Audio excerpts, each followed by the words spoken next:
Salvete discipuli et discipuli. Your faknung is to write today's date, hodie date, in your notebook, in Latin with the Roman numeral, and then to copy these 2 English sentences into your notebook, please. The student has a chair, and pizza makes me happy. Please pause the video and do that now. Write today's date in your notebook and these 2 English sentences.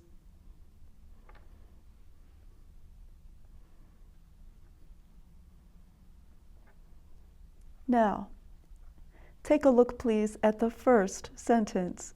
The student has a chair. Who or what is the doer of the action in the sentence? If you said student, you are correct. The student is doing the action of having. Please underline in your notebook the word student and write nominative subject above it. Nominative subject. Nominative is the case in Latin. Subject is the term for the doer of the action in a sentence with an active verb. Again, please underline student and label it nominative subject. Please pause the video if you need to write that down. Now, in the second sentence, pizza makes me happy. What or who is the doer of the action? What or who is the nominative subject? If you said pizza, you are correct. So please underline pizza in the second sentence and label it or draw an arrow as the nominative subject. Notice that it's the pizza that's having an effect on me. I'm not the person making me happy. I'm not making the pizza happy. It's the pizza that's making me happy. Once you have these in your notes, let's go back to the first sentence. In the sentence, the student has a chair. Who or what is receiving the action? Who or what is being had? If you said chair, you would be correct. Please circle chair and label it accusative direct object. Accusative direct object. This is our new grammar for chapter 2. Accusative direct object.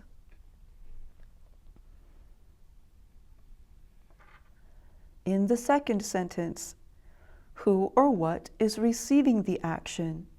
Who or what is being made happy? If you said me, you would be correct. Please circle me in the second sentence and label it accusative direct object. My writing is a little bit easier to see here on the lighter part of the page. Accusative direct object. Accusative is our new case in Latin. The direct object is the grammatical term for the receiver of the action in the sentence. Now, once you have these 2 sentences written and labeled with the underlines and the circling, I want you to make up, please, your own new sentence. So make up your own unique sentence. Make it unique, different from everyone else's, and analyze it in the exact same way. Make it a sentence that has a nominative subject, that has an accusative direct object. For example, the teacher likes the student. The teacher would be the nominative subject. The student would be the accusative direct object. Or, for example, the student ate sharks. The student is the subject. Sharks is the accusative direct object. Or, for example, the student threw a pencil across the room. The student is the subject. The pencil is the direct object. Or, for example, the pencil hit the student. The pencil is the nominative subject. The student is the accusative direct object. So now please make up your own sentence. Put it in your notes. Underline the nominative subject. Circle the direct object in your own sentence. After you take the notes, on your own, please do the Wayground quiz, that is a quiz grade, and the IXL that are in Schoology, labeled October 13th or 14th. Do this work on your own, and then please work on the myth project. Let's review what the myth project is about. You've chosen a myth or story from Ovid's Metamorphoses. You posted your choice in Google Classroom. The point of the post is to make sure your choice is unique, not taken by anyone else before you. That is our last assignment in Google Classroom. We are now switching over to Schoology. So, research your story. What is it about? Watch a video about it. Read about it. Then write an axis summary of the story with the theme as the main idea and turn this in via Schoology. What should your axis summary have in it? First of all, retell the story. Use vivid details and your own words. Please don't just borrow words from AI or Google. Tell it in your own natural speaking style. Imagine you're speaking to someone, a child, who has never heard the story before. Then figure out a theme of the story. Make that your main idea and argue for it. You should have one strong paragraph containing the theme and the details. Once you have your paragraph, the next step is going to choose a relevant quote from the book to add as evidence to your summary. The book is in our classroom. You can look in the table of contents to find your story. That is not due until after the end of the first quarter. But this week, for the first quarter, you must have your summary done. Here is an example of an excellent axis summary with a quote. This paragraph does need some revision to simplify the language.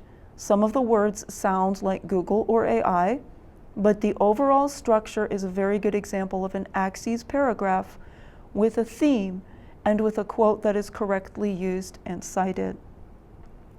The myth of Daphne and Apollo. Let me go ahead and take a photo and mark it up.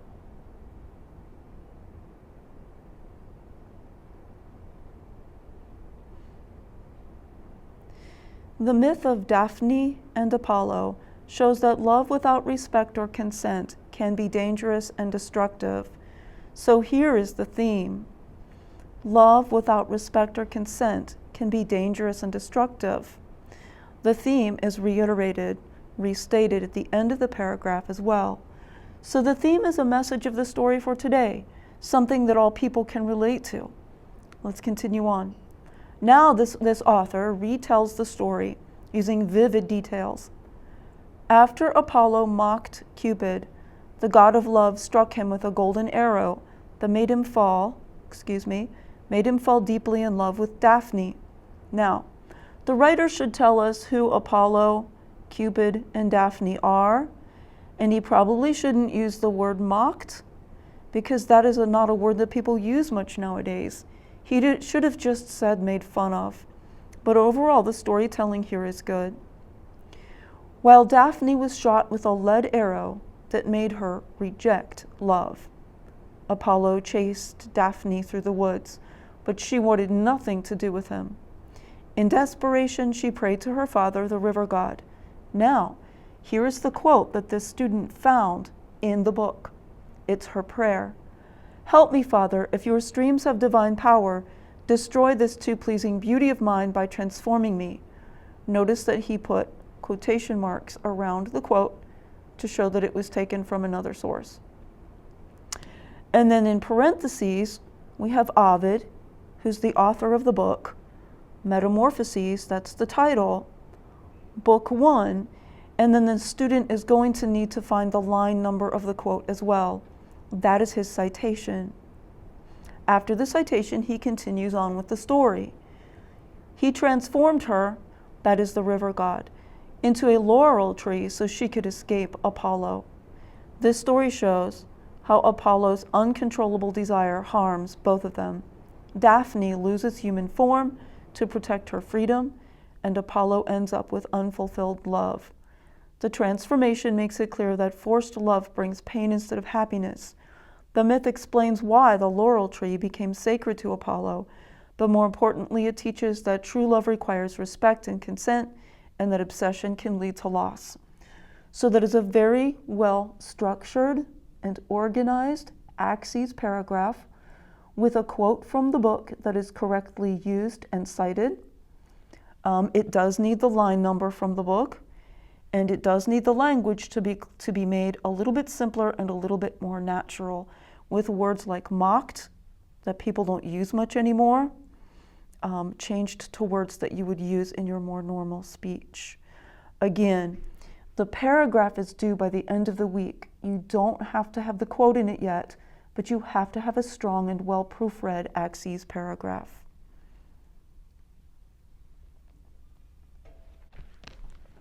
Here is what the book itself looks like.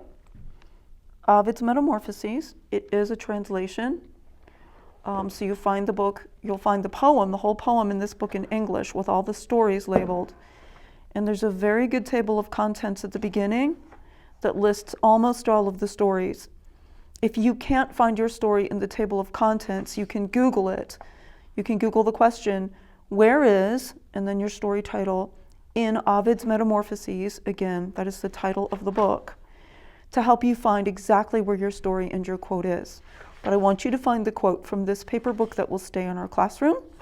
Please go ahead and keep it on the bookshelf by the reading corner.